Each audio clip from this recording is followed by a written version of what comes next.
ढेकियाजुलि रावना रायजोफोर थाङो दाबसे जायगायाव थाङो टेन्ट हाउसनि हलसेल दखानाव जोंहा फिसा टेन्ट हाउस दङ सोरहाफोर जुदि नांगौब्ला लिंहरनो हागोन हाबाफोराव माबा मोनसे प्रग्रामफोराव बानायना होनो हायो नायलांबाय थादो नांगौ जायो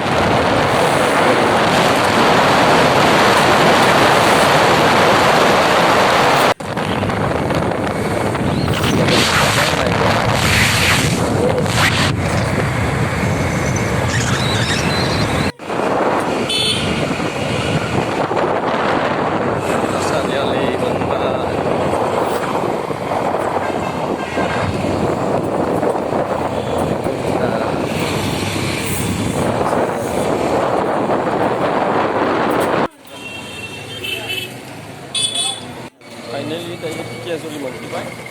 दखानफोरा खुलिथ'वाखै र' नै दखानाव हाबबाय दायो मेरला जि दोङो ढेकियाजुलियावबो मोनो नै बे जाबाय ढेकियाजुलि हलसेल दखान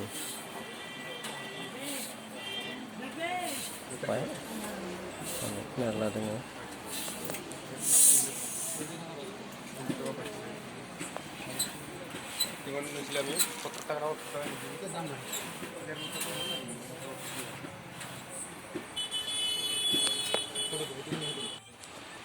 दायो जों मोनफैबाय नायगासिनो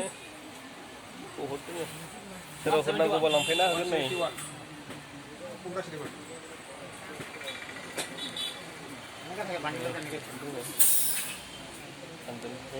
बियो टेन्ट हाउसनि सलमान मेरला दोङो जिया होनो मा नांगौ मोनगोन फेस्टन स्क्रिन बे दखानाव आर कापुर दखानाव गोजौआवसो थांनांगौ जायो